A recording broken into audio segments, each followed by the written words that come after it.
J'ai le droit de prendre du temps pour moi. Bonjour à toutes et tous, Jean-Christophe Nolot, praticien en hypnose ericksonienne, et on se retrouve pour une nouvelle vidéo dans laquelle on va parler de l'importance de prendre du temps pour soi.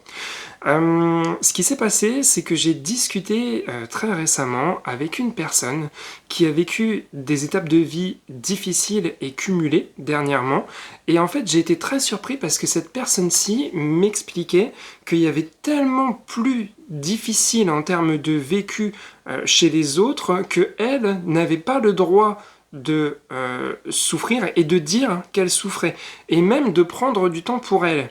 Et je vous avoue que ça m'a touché, et ça m'a aussi fait réfléchir, hein. Ça m'a fait beaucoup réfléchir, et c'est pour ça qu'aujourd'hui, j'avais envie de partager cette vidéo avec vous.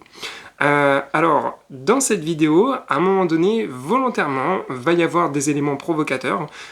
C'est fait exprès, tout simplement parce que, parfois, pour qu'une personne change, si on va tout le temps dans son sens, en fait, on amplifie les mécanismes de résistance, et on va se heurter à un mur qui va dire mais non, j'ai pas le droit, tu te rends pas compte, il y a tellement pire que moi. Alors qu'au contraire, parfois, si on va avec un aspect un peu plus provocateur, toujours dans la bienveillance et dans le respect, et bien, quelque part, c'est comme si la personne s'autorisait à vous entendre, pour le coup, et peut-être même à voir les choses différemment. Donc voilà, c'est le programme d'aujourd'hui, on va parler de tout ça. Alors, très souvent, ce genre de comportement, c'est pas la première fois que je le vois, on l'observe chez des personnes qui veulent bien faire, hein, et qui prennent soin des autres. Et c'est une belle chose de prendre soin des autres. Heureusement qu'il y a des personnes empathiques et des personnes pour prendre soin d'autrui. Et en même temps, chez ces personnes-là, on retrouve aussi certains mécanismes où quand elles vont aller chez le médecin, alors déjà quand elles y vont très souvent, c'est déjà que c'est un stade assez avancé, et en général, elles vont vraiment pas bien quand elles y vont, et quand le médecin les met en arrêt, il va les mettre en arrêt pour une semaine ou alors pour 15 jours, et elles vont choisir de rester 3 jours, hein, maximum en arrêt, pas plus. Pourquoi ? Parce que leur boîte ne peut pas se passer d'elles, parce qu'elles ont du travail, parce qu'il y a des impératifs professionnels et qu'elles ne seront pas remplacées, ce qui laisse aussi sous-entendre qu'il y a potentiellement un problème au niveau du travail à cet endroit-là. Pourquoi est-ce qu'une boîte ne remplace pas un salarié qui est malade ou ne peut pas se passer d'elle? Mais bon, ça c'est encore un autre sujet. On va retrouver très souvent chez ces personnes-là ce mécanisme qui dit « il y a tellement pire que moi ». Il y a des gens qui vivent la guerre, il y a des gens qui ont des histoires traumatisantes, moi je suis en bonne santé, moi j'ai encore ma famille, j'ai mes enfants, j'ai tout ça. Qui est-ce que je suis pour me plaindre? Qui est-ce que je suis pour aller consulter en cabinet? En fait, j'ai juste envie de poser cette question et de dire, déjà il y aura toujours pire que vous, ça c'est sûr, au niveau de l'histoire de vie. Je pense que c'est sûr, oui. Et comme il y aura toujours mieux, il y aura toujours moins pire et moins de souffrance. Et à quel moment est-ce que vous considérez qu'une personne a le droit de venir consulter en cabinet? Et à quel moment est-ce que vous jugez que sa souffrance n'est pas suffisamment forte pour qu'elle ait le droit de venir consulter et de venir prendre une séance? Ça, c'est une première question que j'ai envie de poser. Et après, j'ai même envie de vous la poser à vous. On est des êtres d'émotion avant d'être des êtres de raison. Et donc, à partir de là, on ressent des choses. Et est-ce que aussi, et c'est là que je vais commencer un petit peu, est-ce que vous pensez que c'est respectueux de vous-même aussi et de ce qu'il y a à l'intérieur de vous, de ne pas aller consulter quand vous allez mal? Parce que, au final, les conséquences, vous les connaissez. Les conséquences, c'est le corps qui va parler, c'est le corps qui va s'arrêter, qui va envoyer des signaux, qui va envoyer des signaux de mal-être, qui va envoyer des maladies, qui va envoyer des burn-out, qui va envoyer plein de choses jusqu'au moment où il va vous forcer à vous arrêter. Et donc, si vous dites également « je ne vais pas prendre soin de moi puisque les autres, c'est la priorité », est-ce que vous êtes certain et certaine de ça, au final? Parce que, quelque part, le fait de ne pas prendre soin de soi à ce moment-là et de ne pas aller consulter quand on a des raisons, à ce moment-là, est-ce que vous êtes certaine et certain que le fait de ne pas aller voir quelqu'un va vous permettre de continuer de prendre soin des autres.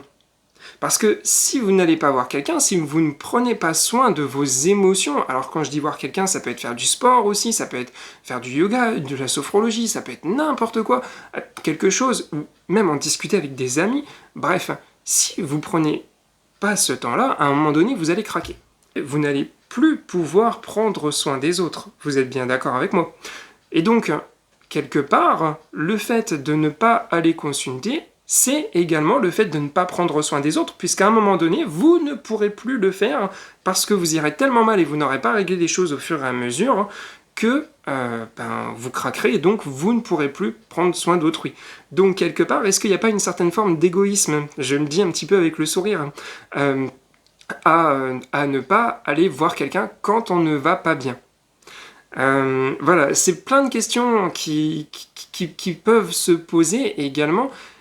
Et aussi, il peut y avoir des peurs de ce qu'on va rencontrer en séance. Ça peut être aussi une possibilité pour soi-même de mettre les choses sous le tapis et de dire « Non, mais j'ai pas le droit, moi, de prendre du temps pour moi, je consacre 15-20 heures dans ma semaine aux autres, mais moi, j'ai pas ce temps-là pour moi et j'ai pas ce droit. » Bon, déjà, si vous consacrez 15-20 heures dans la semaine aux autres, c'est que vous pouvez potentiellement consacrer 2 heures à vous-même. Et ensuite, qu'est-ce que ça vous permet? Est-ce que c'est pas aussi une possibilité, avec ses raisons, et qui est tout à fait légitime aussi, il n'y a pas de jugement derrière ça, de dire, ben voilà, je vais pas voir ce qui va pas, je le mets sous le tapis. Même si je pleure régulièrement, même si mes émotions me disent que ça serait quand même bien que je m'occupe de ce truc-là et que j'aille le voir. Mais le fait de me dire je prends soin des autres, donc je n'ai pas le droit de prendre soin de moi, moi ce n'est pas assez important, ça permet aussi de mettre tout ça, tout ce qui est embêtant en fait et qu'on va pas voir, sous le tapis et de ne pas s'en occuper. Et c'est légitime. Parfois, il y a des peurs derrière ça. On a peur de ce qu'on va rencontrer. Ben ouais, j'ai peur aussi de m'effondrer d'un seul coup. Et qu'est-ce qui se passe si moi je m'effondre? Et c'est là que le choix de votre accompagnement et de votre thérapeute va être hyper important. Déjà, avant de choisir quelqu'un, regardez ses avis sur Rezalib, sur Medoucine, sur Google, sur n'importe quelle plateforme, même sur Facebook, s'il a un Facebook. Prenez le temps de vous renseigner sur cette personne-ci. Prenez le temps également de voir, ça peut paraître tout bête, on n'y pense pas, mais si cette personne s'est formée. Les thérapeutes qui font des dégâts et qui font le plus de dégâts, c'est principalement ceux qui se sont formés en 24 ou 48 heures sur Internet. Et qui accessoirement également sont très très chers aussi. Prenez le temps d'aller regarder ça. À titre personnel, je sais que quand je vais chez le coiffeur, je suis content que mon coiffeur il soit diplômé et qu'il y ait le diplôme qui soit à côté. Bon, c'est pas pour ça que je vais aller le voir, mais n'empêche que c'est un petit truc qui rassure. C'est quand même mieux de savoir qu'une personne qui va s'occuper de nous et construire quelque chose avec nous, elle est formée, avec des personnes qui sont acceptées et d'autres qui sont refusées dans la formation parce que, pour l'instant, elles n'ont pas encore acquis suffisamment de connaissances et de pratiques pour ça, plutôt que de tomber sur quelqu'un qui s'est formé en 24 heures ou 48 heures et qui dit « c'est bon, maintenant, moi, j'accompagne tout le monde, c'est ok, c'est nickel ». Après, au niveau du choix du thérapeute, regardez également, téléphonez-lui ou elle, et voyez si le feeling y passe. Et ça va être le plus important. Vous pouvez avoir le thérapeute qui a les meilleurs diplômes du monde, si au téléphone vous le sentez pas, c'est même pas la peine d'y aller, il se passera rien du tout, ou alors au contraire, il se passera des trucs pas super cool. Donc, le feeling, avant tout, quand vous téléphonez à quelqu'un, quand vous le voyez, si ça passe, allez-y, si ça passe pas, arrêtez tout et choisissez quelqu'un d'autre. Après, il y a des thérapeutes qui sont formés aussi et qui ont des spécialités. Il y a certains thérapeutes qui vont être spécialisés dans l'accompagnement de femmes enceintes. Il y en a d'autres où ça va être l'accompagnement périnatal ou l'accompagnement des enfants. Il y en a d'autres encore qui vont être spécialisés dans l'accompagnement de communautés particulières. Personnellement, moi, je reçois énormément de personnes hypersensibles et de personnes qui souhaitent avancer dans leur deuil. Voilà, on a tous des spécialisations différentes, et si on est aussi nombreux, c'est qu'il y a une raison aussi. Donc, prenez le temps de choisir votre accompagnant et de trouver quelqu'un qui vous corresponde par rapport à ça. Voilà, c'était une parenthèse assez longue, mais qui est importante, je pense. Donc, on parlait des peurs également qui sont derrière. Ben ouais, ça peut faire flipper. Ça peut faire flipper d'aller rencontrer des parties de soi. Et dites-vous également que ces parties-là de vous que vous avez peur de rencontrer, si ça se trouve, elles ont encore plus peur de vous rencontrer. Elles ont encore plus peur de vous. Et peut-être que c'est pour ça aussi qu'elle vous envoie des messages, des signaux si forts, comme des crises de larmes, comme des angoisses, comme plein de choses qui vont pas à l'intérieur.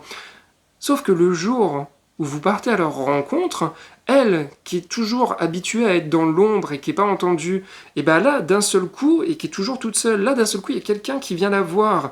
Et comme elle vous connaissait pas, et ben, elle était en flip par rapport à vous, elle se disait, oh là, qu'est-ce qui se passe ? Et là, vous aussi qui potentiellement aviez peur de cette partie-là, eh ben, vous vous rendez compte que non seulement elle n'est pas forcément méchante, mais qu'en plus de ça, elle aussi, elle flippait par rapport à vous. Et d'une peur de s'effondrer, là, d'un seul coup, il naît quelque chose de complètement différent. Il y a quelque chose qui est vraiment rassuré et qui dit « Ah, bah d'accord, bah là où j'avais peur de l'inconnu, déjà maintenant je te connais. Donc je sais que je vais pas m'effondrer par rapport à toi. » Partagez également vos peurs avec votre accompagnant ou votre accompagnante. Dites-lui ce genre de choses. Dites-lui que vous avez peur de vous effondrer. Dites-lui que vous avez peur de rencontrer certaines parties ou qu'il y a des choses qui vous bloquent. Ou partagez-lui vos sentiments. Comme ça, pour lui, c'est plus simple aussi pour vous accompagner. Et il y a des thérapeutes aussi qui vont être vraiment dans la provocation. Il y en a d'autres qui vont fonctionner complètement différemment. Moi, je sais que je l'utilise à petite dose, la provocation. Je l'utilise pas n'importe comment et pas avec n'importe qui non plus. On a tous des fonctionnements différents. Choisissez la personne qui vous correspond. Maintenant aussi, un autre sujet important, quand les personnes disent « je ne suis pas important », en fait, je ne suis pas importante, c'est pas vrai. C'est faux. Vous êtes important et vous êtes importante. Et si vous ne prenez pas soin de vous, vous l'avez très probablement entendu dire par autrui, mais qui le fera ? Personne ne le fera. Jusqu'au moment où vous allez vous effondrer. Et quelque part, on rejoint un petit peu l'idée d'égoïsme, je le dis toujours avec le sourire, dont je parlais tout à l'heure, hein, puisque au moment où on s'effondre là pour le coup, on est vraiment au plus mal, et on sollicite cette fois-ci l'attention de beaucoup de personnes, et puis même quand on va pas bien, eh ben c'est beaucoup plus difficile de s'occuper de ses proches, c'est beaucoup plus difficile de s'occuper de ses enfants également, surtout s'ils sont en bas âge, de s'occuper de plein de choses. Donc, il y a aussi peut-être une certaine forme d'égoïsme derrière ça. Il y a certes le prisme de ouais, mais il y a tellement plus dur que moi, évidemment qu'il y a plus dur que vous, et alors ça veut dire que sous prétexte qu'il y a des situations de vie qui sont extrêmement difficiles, vous n'auriez pas le droit de souffrir. Et vous n'auriez pas le droit de dire que vous n'allez pas bien. Je suis pas d'accord avec cette idée-là. Non, bien sûr que non. Bien sûr que oui, que vous avez le droit de pas aller bien, de pas être en forme et de souffrir. Même si vous n'avez pas vécu tous ces traumatismes-là, que même si vous n'avez pas connu la guerre, même si vous n'avez pas connu la famine, même si vous n'avez pas perdu de proches, même si vous avez encore votre famille, même si vous avez plein de choses qui vont bien dans votre vie, et alors, ça fait quoi ? Ouais, vous avez des souffrances à l'intérieur de vous et vous avez le droit de les reconnaître, ces souffrances-là. Ces souffrances, si elles sont là, c'est aussi qu'elles sont quelque chose à exprimer. Vous êtes un être humain avant tout. Donc, vous avez le droit de ne pas aller bien à certains moments et de prendre soin de vous et de consulter, de trouver la bonne personne pour vous. Voilà, c'était un petit peu ce que j'avais envie de dire. Je regarde un peu mes notes, vérifie que j'ai rien oublié. Ouais, si, et je voulais conclure également par vous parler de Teddy Riner. Teddy Riner, il y a les Jeux Olympiques au moment où je tourne cette vidéo qui arrive dans pas loin de 3 mois, et il est passé à la télé il n'y a pas très longtemps, et qu'est-ce qu'il dit? Il dit, physiquement, les autres, mes adversaires, ils sont très souvent plus forts que moi, ils sont beaucoup plus costauds que moi. Si je devais me baser que sur le physique, je perdrais mes combats. Et on parle quand même de Teddy Riner, qui a fait pas loin de 160 combats en compétition, sans perdre, hein. Donc bon, c'est quand même quelque chose. Et il dit, mes victoires, je les dois pas seulement à mon physique, je les dois surtout à l'accompagnement que j'ai eu, à l'accompagnement psychologique que j'ai encore aujourd'hui, et qui m'aide. Et c'est grâce à ça que je vais bien, et c'est grâce à ça que je réussis. Et je sais pas vous, mais à titre personnel, ça me ferait un peu flipper quand même, ça me rassurerait pas bien, mine de rien, d'aller voir quelqu'un, par exemple un sophrologue, un hypnothérapeute, un coach, bref, quelqu'un qui est dans le bien-être, dans l'accompagnement et dans le développement, et qui lui-même ne prend pas soin de lui, qui lui-même n'est pas accompagné de la manière qui lui correspond, mais qui n'est pas accompagné. À titre personnel, je trouverais ça pas forcément rassurant. Et pourtant, ça ne veut pas dire que cet accompagnant-là, il a vécu des traumatismes, il a vécu plein de choses qui vont pas, il a vécu tout ça. Non, ça veut juste dire que pour pouvoir accompagner et aider les autres, lui aussi, oui, elle aussi, doit pouvoir prendre soin de lui ou d'elle, et avoir aussi... alors le terme va peut-être un peu choquer, mais c'est aussi parfois un peu le but de ces vidéos-là, de maturité aussi à ce moment-là. Vous êtes vous-même, vous êtes important. Prenez soin de vous. Vous n'êtes pas obligé de faire un accompagnement par l'hypnose, par la sophro, par tout ça, mais trouvez ce qui vous correspond. Trouvez ce qui vous fait du bien, et si à un moment donné, vous sentez que là, cette fois-ci, vous portez un poids qui est trop important, on est en 2024 au moment où je tourne cette vidéo, faites-vous accompagner. Allez-y, n'ayez pas peur de ça, et trouvez la bonne personne pour vous. Voilà, c'est ce que j'avais envie de partager avec vous aujourd'hui. J'espère que vous m'en voudrez pas d'avoir pris un petit peu ce ton provocateur par moment. C'est aussi le but des fois de secouer un petit peu, pour que, voilà, pour qu'il y ait des prises de conscience qui viennent et qui se disent ouais, en fait je compte, et en fait je suis important, et en fait il y a un truc à l'intérieur de moi qui est en souffrance, et ça serait peut-être bien d'aller voir ce que c'est. Voilà, c'est déjà la fin de cette vidéo. Si ça vous intéresse, n'hésitez pas à prendre rendez-vous. Je propose des séances en présentiel à Reims, mais aussi en visio. Et encore une fois, choisissez le bon accompagnant pour vous, et je vous souhaite le meilleur. N'hésitez pas à me dire ce que vous en pensez dans les commentaires. Si ça vous a plu, si ça vous a apporté quelque chose, pensez à mettre un petit pouce bleu, un petit pouce content, ça fait toujours plaisir. Et on se dit à très vite pour de nouvelles vidéos. Bye bye!